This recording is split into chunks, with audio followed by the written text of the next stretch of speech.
How's it going, everyone? Dylan and I are back. Episode 12, I believe. 12 of the podcast, I think. We are going to be talking about our teams. We already talked about our free agency, our team's free agency, but since the last episode, the Giants got a big signing with good old Russell Wilson, and the Patriots signed Diggs.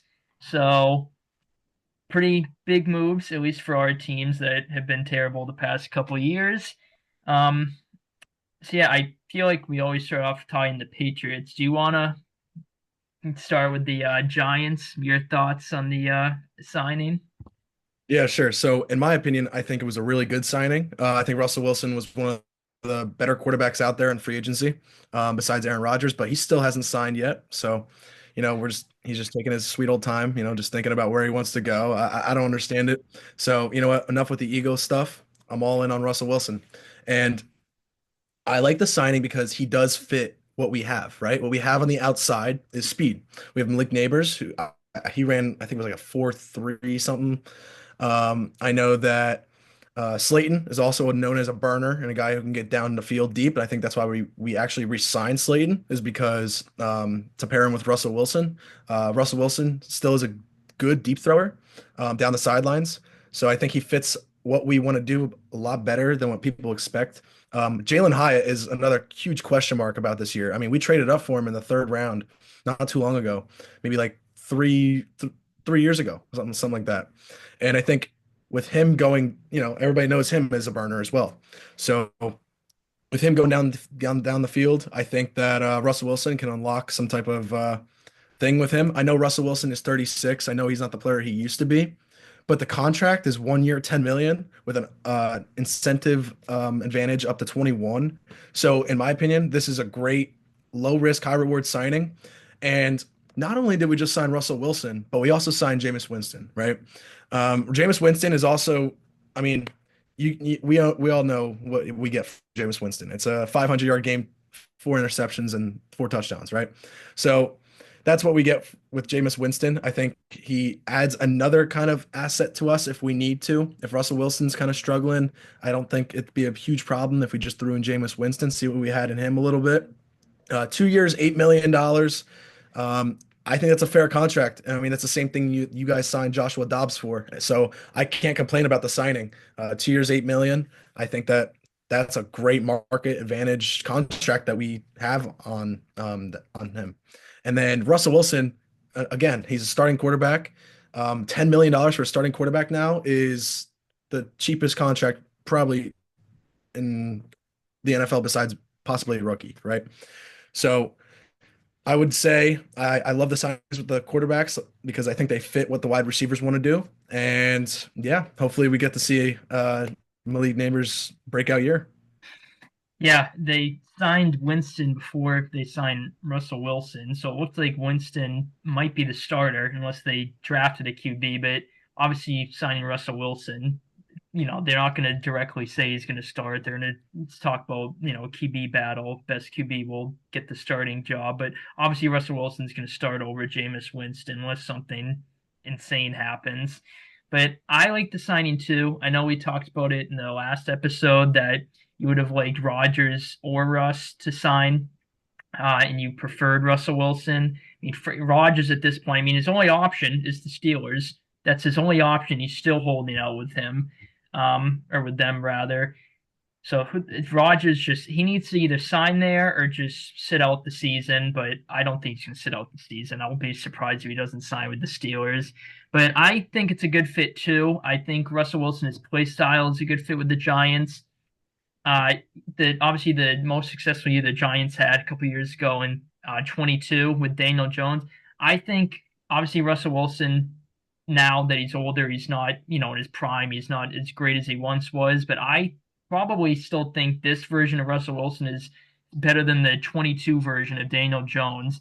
And they had all that success in 22 with Daniel Jones. And obviously, Russell Wilson's more of a veteran, has a lot more, experience than Daniel Jones, leadership, even though, there's all those stories about like he's a super phony leader, like too fake. He's like nice guy on camera, but behind the scenes, maybe not so much. But Yeah, I think it's a good signing. Um, yeah, I like the signing and a cheap contract, like you mentioned, too. Yeah, So plus just exactly. a rental for an older guy. So Yeah, exactly. And if you look around the league, right? Let's look at the Jets, right? They signed Justin Fields for a 2 year, $20 million per year, right? If you look at Daniel Jones, even got 1 year, $18 million, who's competing for a starting spot. For Russell Wilson, we got a 1 year, $10 million deal. Like it's a high upside kind of signing. Like you said, actually, that you said that Jameis Winston was looking like he was going to be the quarterback and then we're going to draft one. That's exactly what I thought was going to happen. We signed Jameis Winston, and 2 years, $8 million. I'm like, okay, so that's backup quarterback money, right? And I think maybe we could see, maybe Jameis start the year a little bit, see what happens, and then throw in a rookie, right? Well, I think there was a lot of uncertainty with the draft and how it was going to play out. I think everybody is watching to see what the Browns are going to do at number two, because most likely number one seems like Cam Ward's going to go to the Titans, right? I think Shadur and the Titans just canceled their visit, I saw online. So they're really not interested in each other. I think Cam Ward's going to be the solidified number one pick. That number two pick on the Browns, and there's three options, right? It's Shadur Sanders, it is Abdul Carter, or it's Travis Hunter. Those are the three guys that we have to see, the Giants have to see who they're going to take. And if they end up taking Shadur Sanders, the Giants and the Patriots have a chance at Abdul Carter or Travis Hunter with those three or four, number three pick and the number four pick, right? So, in my opinion, I think it's going to go one, Cam Ward. I think it's going to go two. I think it's actually going to go probably Abdul Carter. I could just see Abdul Carter going to the Browns. I know that they're obsessed with him. Myles Garrett's getting up there in age. They would love to just plug a guy in for who has Myles Garrett upside, put him in, maybe an edge rusher, see if he can take off. And I think the Giants will probably end up taking Travis Hunter with that pick. I I don't want Shadur Sanders. I did a couple. I mean, this entire year I wanted Shadur Sanders. I was huge on Shadur Sanders, right? But I feel like when you have a bona fide stud at number three, you have to take best player available. And I don't think forcing a need would be beneficial in the long run, right? We all know that this quarterback draft class is not the best.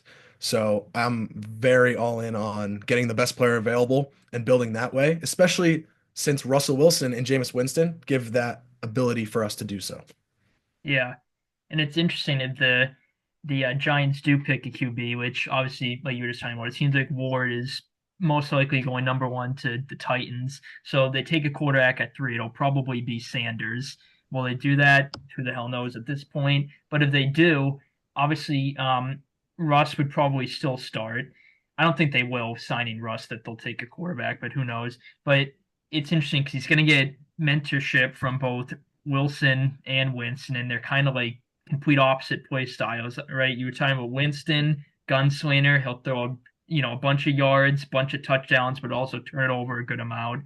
Russell Wilson's kind of the opposite. He's not going to light it up yards wise, touchdowns wise, but he's not going to throw like five interceptions a game like Winston. So that would be interesting to get mentored from both of them. But yeah, it just puts more a question mark on what your team's going to do at three because it was already kind of all right. Titans probably picking a quarterback, Browns leaning Sanders, but maybe not so much. Past couple weeks, all the news and rumors we're hearing. The Giants, it's like, what are they going to do? And now signing Russell Wilson, it seems like everyone's thinking they're less likely to take a quarterback, but who the hell knows? The Browns, I honestly don't know what they're gonna. I think Carter would be a good fit for them, and I could definitely see that. Put the pass rush together with Myles Garrett. Their defense is already pretty solid anyway, but obviously they need a quarterback. And their owner, I think you mentioned it in the last episode, literally came out and said it was a swing and a miss on Watson's contract, which say that publicly with an active player on your team still, even though he might not even play next year, is insane. But yeah, it just makes the draft more intriguing, at least the first couple picks.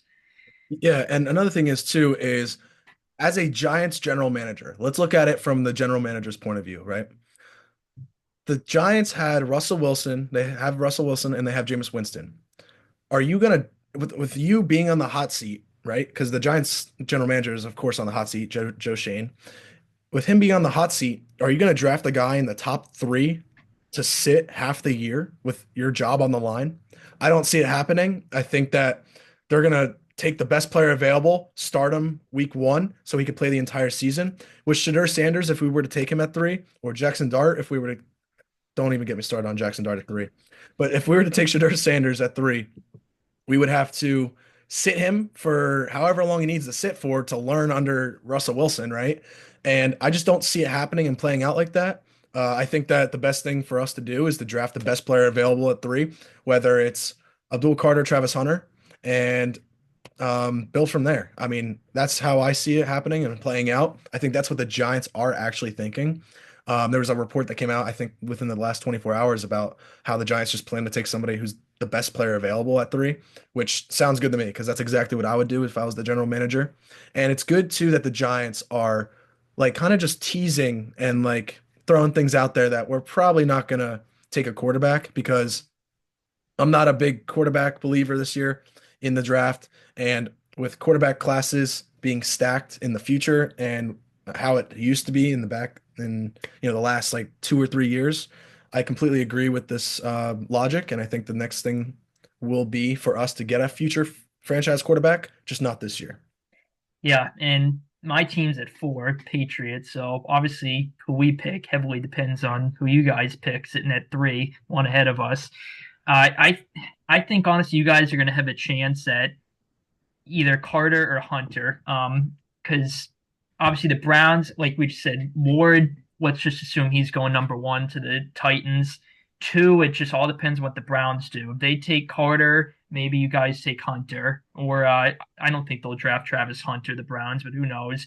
If they pick Hunter, maybe you take Carter. Who the hell knows? If one of those guys is on the board, Carter or Hunter at four, though, which I think at least one of them will be from the Patriots, I think we'll just take whichever one of them's available.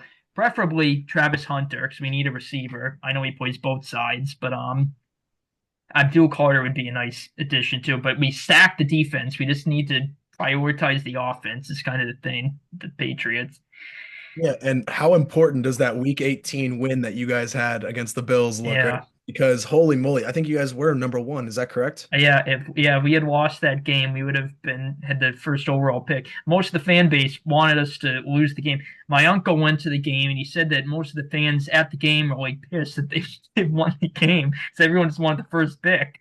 Yeah, and that's the thing too. If you think about it, you know how much trade offers you would have had at number one if you were there at number one. So Yeah, the Patriots were there at number one, right? You have your quarterback, and I mean, you could have easily traded down to like three or four to take a guy like Hunter or Carter, right?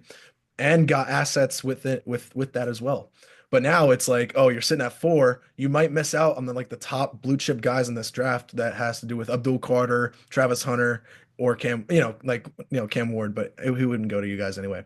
But look at like how big that impact of the game was, right? I think everybody knew how great. I mean, I was um, cheering for the Colts to beat the Giants that one week. I think it was week 17. yeah, that was the week prior. Oh, I was so upset when we won, honestly. It was great to see like Malik Neighbors go off and like stuff finally click, but in the long run, it really did ruin us, right? At taking a good quarterback like Cam Ward or I think that the best thing for us to do is just stay the course, keep Joe Shane and Brian Dable intact, see them for like the next like 2 years. I mean, honestly, we have to see how everything plays out in the next 2 years, see what we have building. We're in a great space financially. Um, and that's how I see it. So I like what we're doing as a Giants fan. I love the path that we're on. A lot of people were upset with that Russell Wilson signing. Why the hell are you upset at the signing? Like, what does another quarterback offer you? At that point, it's like Russell Wilson was available, Rodgers was available, Winston was available too. Like all these guys that we're signing, I think it's great signings, and I'll get into more about the signings very soon. I think we talked about the Odebo signing last time and all that, but yeah, that's how I see it. I'm pretty excited with the future of this team. So Yeah, that week 18 game against the Bills and week one against the Bengals. Obviously, a million things could have changed if we had lost that game. It's a hypothetical, but just on paper, if we had lost that game week one to the Bengals, we have the first pick, and if the Bengals had won that game, they would have made the playoffs. So that game was very consequential too. But yeah, I'm honestly surprised they kept Dayball, the Giants. I thought they were going to fire him. I was kind of 50-50 on if he should keep his job because I don't think he's been a great coach, but at the same time, he also has not had a quarterback. I mean, like, no offense to Daniel Jones, but obviously Daniel Jones is not a top tier quarterback. I would like to see a Brian Dayball had like when he was like with the Bills, like maybe like an elite quarterback like Josh Allen, just an elite quarterback. I'd like to see that offense because really, he's been there 3 years. Obviously, 22 was a success.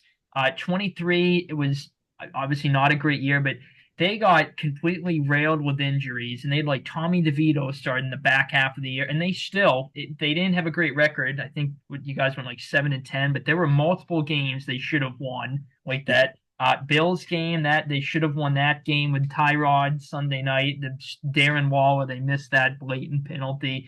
Couple games like that. Last year was kind of the first like disastrous year for the Giants. But I'm glad Dayball is getting another year. Obviously, like I mentioned earlier, Russell Wilson isn't like, an MVP candidate quarterback, but I certainly think it's an upgrade over Daniel Jones and DeVito and Drew Lock and the rest of the quarterbacks Dayball's had to deal with the past couple of years.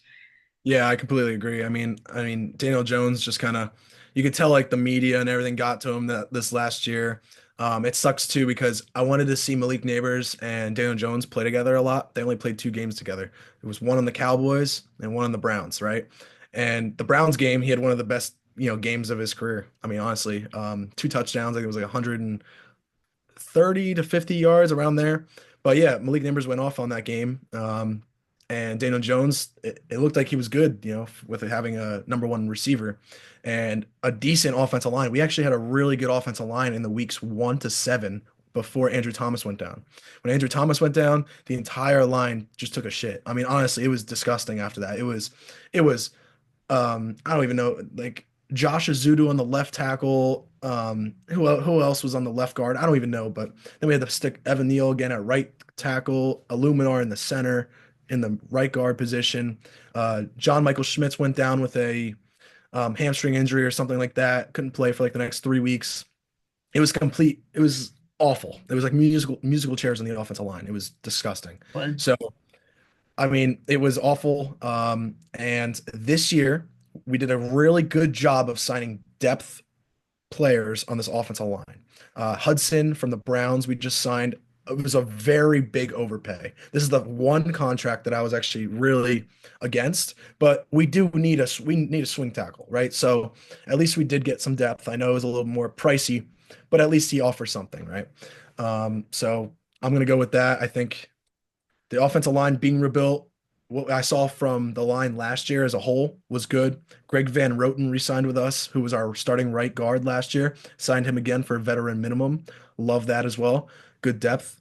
And, I would love to say like I'm optimistic this year, but when I look upon the schedule, I mean, from the teams that we have to verse next year, I mean, I know the Niners, I know we're gonna probably verse them next year. I know that they're not really the same team. I know the Bears, I mean, I'm huge on the Bears this year. I think they're gonna have 10, 11 wins. Um, I mean, it's a scary schedule. We play the NFC North and I think the AFC West because we versus the Chiefs, we versus the Chargers, we versus all those teams, right? So I would love to say I'm optimistic. I love the way the team is being built right now because we didn't force anything. But I will say that I'm very concerned about if we have a bad year and then we have to switch over everything in a new general manager, a new coach, and completely clean house. I'm very concerned about that. I'd rather just see what Joe Shane has for the next couple of years, even if this is a bad year. I would still like to see him at the helm with the office and stuff. So, I mean, we'll see yeah, how it goes, but I mean, it's scary. It's a scary schedule. So we'll see yeah, when it actually comes out in May. But yeah, yeah. Yeah, you mentioned you guys were shuffling the offensive line.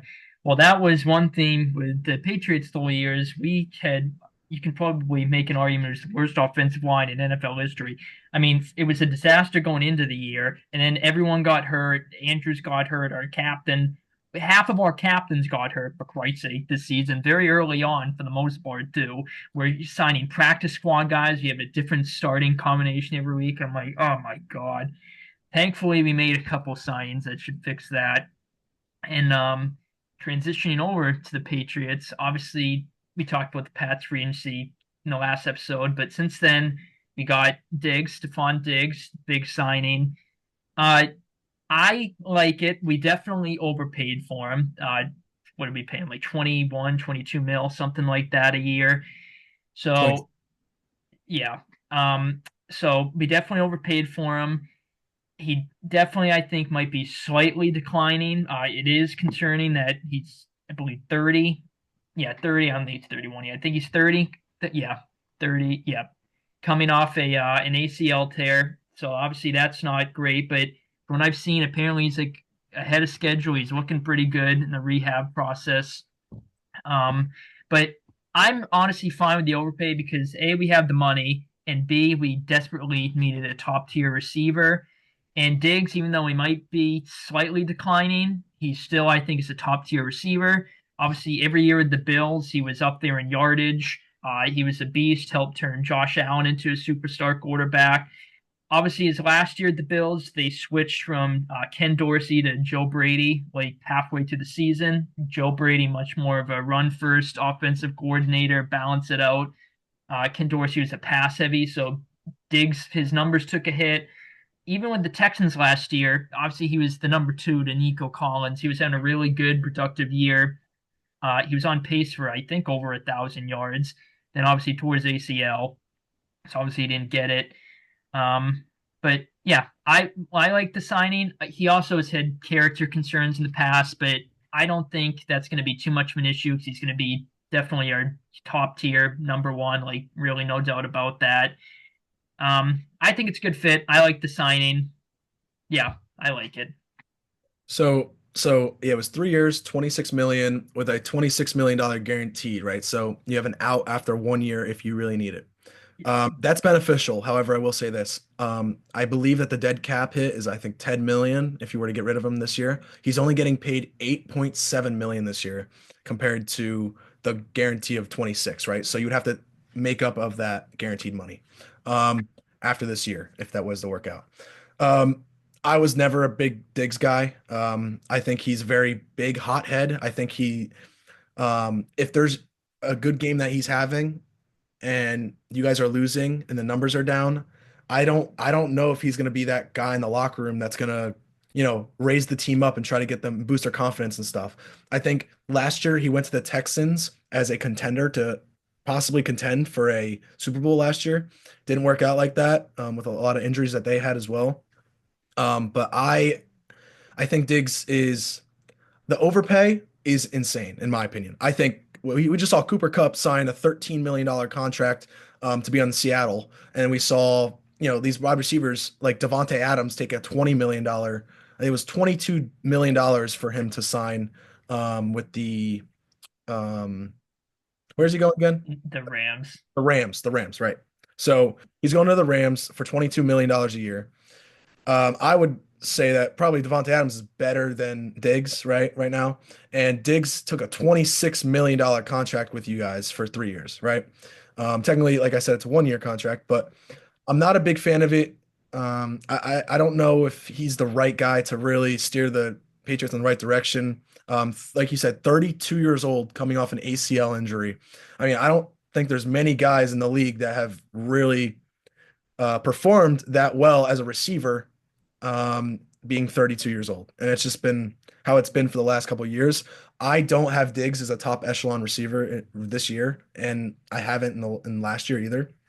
I think I think this is just a forced signing. And what this signing tells me, with this signing of the Diggs signing and the Mac Hollins signing, it tells me that you guys don't think you're going to get Travis Hunter in this draft, right? So maybe you take Travis Hunter off the table, because I think he would have probably been the best fit on your guys' team.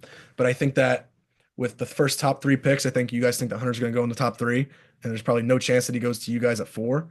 So that's what this signing tells me.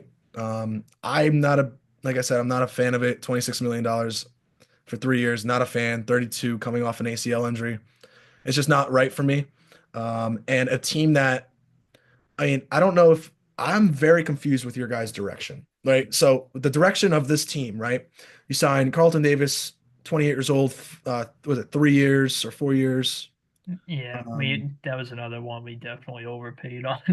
right, and it was an overpay, right? Because in my opinion, DJ Reed was on. I mean, he didn't want to go to the Patriots, of course. Like I understand overpaying for guys because you want them to come to New England, right? And also those Boston taxes. I mean, and their salary and stuff, you got to overpay, right? I mean, we do too for some guys and stuff. But I think that the Carlton Davis signing, I mean, definitely a need to play number two corner behind Gonzo. So I think it's a decent, fit for it. Um, Milton, I love Milton. I think that's a great signing. I think even though you overpaid for him, I think that's a great signing. I think that's a very good risk to take on a guy who's 26. I think he's 26 and growing into one of the premier D tackles in this league, right? So I love the signing with Milton, but I don't see a lot of those high upside um, signings with anything else that has to do with any like your free agency, right? So maybe you'll be good this year, maybe depending on who you play. Um, I think when I reviewed it, I saw like 6 or 7 wins on the schedule that are like pretty good, which coming off of a season that you guys just had, I think that it was definitely an improvement. So, I mean, another thing that I would say about your free agency is this, right? Is what is the plan for the offensive line? Like you said, it was a very historically bad offensive line last year for you guys. Drake May was under pressure. He got hurt last year. What is the plan for the offensive line, right? I understand that you signed Morgan Moses, 34 years old, though. You can't really rely on a 34-year-old to stay healthy over a course of 18 games, right? I understand you guys have some young depth pieces, but I mean, in a scenario that the offensive line is bad again this year after giving all these guys this money, what is all that going to contribute to, right? So I think what you guys are probably going to do in the draft, and I'm just taking a swing on it, is if Hunter and Abdul Carter are gone, I think you guys are going to trade back with somebody who's going to want Ashton Genty, with a guy who's going to want, um, I don't know, Mason Graham. I mean, there's so many guys out there that maybe teams can trade up for. So I'm going to say that at the end of the day, you better build that offensive line through the draft because I don't see a lot of improvements on that offensive line this year. And yeah, that's kind of where I stand with the problems that you guys had last year. Yeah. I mean, you just mentioned Genty. I even see some rumors that we might even take Genty. I mean, obviously he's a stud, but running back is obviously not a top tier need for us. Even though our technically he's not a GM, Elliot Wolf, but he basically is, came out and said that we're just going to pick the best player available at four. Now, I'm going to assume that's a smokescreen because obviously there's a top tier quarterback out at four. We're not. I'm going to assume we're not going to take a top tier quarterback at number four, but who the hell knows in my team at this point? Mhm. But you were mentioning we signed maybe a couple older guys and we're, sort of in the rebuild process. I would hope we're kind of leaning towards the end of one. But I think a part of that is because we changed our kind of our not draft philosophy because it hasn't happened yet, but they mentioned in their change to draft philosophy, free agent philosophy, and actually spend money. We spent the most money, I think, by a good margin in free agency. And yes, a lot of the guys are older, but I think Mike Vrabel had a big part in that because just due to his coaching style. Vrabel is kind of a type of coach. He likes to get veterans that are like leaders, hard nosed guys, grind it out. So I think that was evident with a couple signings. A lot of them were just former Titans too. He's just getting a lot of guys from the Titans. The draft, yeah, I don't know what the hell we're gonna do. I mean, we just cut David Andrews. I was surprised at that. So I'm like, okay, well, we're gonna need to address that. We got Bradbury from the Vikings. So I'm like, all right, that's serviceable. I'm like, I think literally a mannequin would be an upgrade at offensive line compared to what we had last year. We got Moses. Left tackle is kind of a concern right now. We need to address that, especially is the blind side for the quarterback. But yeah, who the hell knows what we're going to do with the draft? It all depends, obviously, at 2 and 3 with the Browns and you guys, and then assuming Tennessee takes Ward. Yeah, it's gonna be. I mean, that's the thing. This draft is gonna determine how this year is going to be. I mean, this is a very defensive heavy draft, a lot of defensive linemen, a lot of good running backs as well. Quarterback class is weak, wide receiver class is weak. There are a lot of good slot guys. There's like, some guys that stand out. Luther Burden. I don't know if I think Trey Harris on the outside will be pretty good fit somewhere. So there's like high upside guys in the draft for wide receiver. However, there's definitely not a solidified number one receiver. If Travis Hunter is the best wide receiver in the class and he's playing two positions, I mean, that tells you a lot, right? I mean, this guy's, a blue chip prospect, but Teteroa McMillan, I'm not a fan of Tet. I've never really been high on Tet. But a lot of good slot guys, a lot of guys coming up. So we'll see how it all plays out. But depending on where people go in the draft and how the order falls, I mean, it's going to be a very interesting way of how it all plays out. It really is because who's going to trade? Who's going to take Genty in the first six picks? I mean, I'm expecting the best player available. If your general manager comes out and says that, I would expect it to probably be Ashton Genty, right?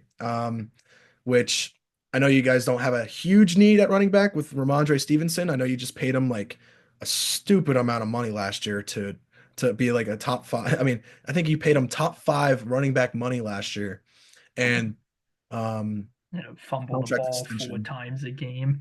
Yeah, yeah, I like exactly. Stevenson though. Yeah, and then who knows? Because Stevenson was also a number two running back behind White, or was it White or was it Harris? Damian Harris. Harris, yes, Harris, not White. Yeah, behind Harris. So, I mean, maybe somebody else in that running back class might help you guys out with, just a 1-2 combo like you guys were used to running. And like you said, hard-nosed head coach. I mean, I don't see why there'd be a big reason for, Genti not to go to the Patriots if he's the best player available, right? In my opinion, I say you trade the hell back and get some more assets and then take a lineman just to even protect your quarterback because and you're investing into a franchise quarterback and you want to see what he's able to do this year with an improved wide receiver. I say you have to give him O-line help.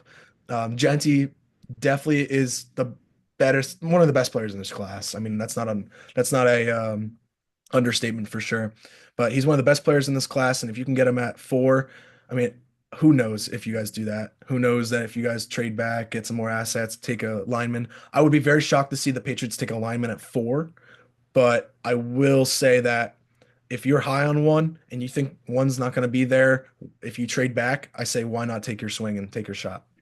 Yeah. The one good thing about being a shitty team is you get to pick early. You get to at least, know very early on because obviously for the past couple of years, my team was always picking super late in the draft and we'd have to friggin' wait forever. And then finally it's our pick and then Belichick could always trade back anyways. It wouldn't even matter. And real quick before you get off here, you had like 4 minutes left. We traded Joe Milton to Dallas. As far as value, definitely I think could have gotten more. We traded him a seventh rounder, and just him in a seventh rounder, and then in exchange we got a fifth rounder from Dallas. I know you texted me about it. You didn't like it. As far as value, I don't like it either. I wish we would have just kept Milton because, like you were texting me about, there's nothing wrong with like a potential high quality backup with a lot of upside. Obviously, still unproven, doesn't have too much playing time really, but he's a lot of upside, high upside. Nothing wrong with keeping him as the backup. But as soon as we signed Dobbs, I think we knew we were going to be trading Milton. So we were looking for a third rounder. We talked about it on one episode of the podcast. That was probably too high. There's a bunch of teams, including your team. The Giants apparently were in on him, made offers for him, better offers than the one Dallas made that we accepted. But apparently he wanted to go to Dallas, so we kind of honored that. Took a bit of a hit in terms of what we're getting back in value. He's obviously not going to start over Dak, but I wish Joe Milton the best. He was fun to watch in the season that he was here. Obviously, he only started week 8. Well, technically, didn't even start. He played week 18. Was sensational, but he's a fun player. he definitely is the type of like player in Madden to like start as a franchise QB. That'd be a fun year. But yeah, I not a big fan in terms of value, but at least we knew we were going to trade him, so at least we got something out of it. But wish Joe Milton the best. Yeah, I remember our podcast last time when we were talking about this and a possibility of him moving. I said I would give a fifth round pick, right? I actually said I'd do a fifth round pick, maybe even a fourth, and considering a fourth. The Giants, who knows what they were doing? I mean, who knows what they offered? Um, that loyalty, I mean, that's crazy that you guys have such a big loyalty commitment to Joe Milton when he only played one season there. And I mean, he was a project quarterback when you guys drafted him. The reason why I wasn't high on the trade is because of that reason. He was a project quarterback that you guys expected. I mean, now that fifth, would you guys draft him in the sixth round? I mean, the sixth Yeah, round, looking back at it, I mean, kind of a waste, right? But I mean, he's a high upside guy, right? Project quarterback. Um, didn't play behind a good offensive line, still showed some promise, and you dished him out for a fifth round pick, right? And you gave up a seventh too. So, I'm not a big fan of the trade. I think he's I think he needs more time, right? I don't think you get rid of a project quarterback after 1 year, just like how you guys did with your head coach after 1 year. But besides the point, I will say that I think Joe Milton under the Cowboys, new offensive coordinator, new look, maybe at him in the preseason again. And I think with him being good in the preseason last year and good in Week 18, dishing him out for a fifth round pick is kind of disrespectful to him, in my opinion. I think that he was probably not going to get any playing time anyway, right? But I mean, it could be the same thing how it was last year, where Brissett didn't play, May didn't play. You're still in upgrade that offensive line. Who knows what Milton's going to display at the Cowboys? Because I mean, I think there's a high upside chance that he's going to be a pretty good player on the Cowboys. And as a backup quarterback, I mean, he might look like a steal for them. yeah, he'll definitely get a good amount of playing time, at least in the preseason. The Cowboys gave like Lance a bunch of playing time in the preseason. So that'll be fun in the preseason with the Dallas offense running around making some plays. Obviously, the Cowboys are the Cowboys, a lot of media recognition, obviously. So that'll be interesting. Very. Just waiting for it to cut us off here. All right, actually, do you know what? I'll just stop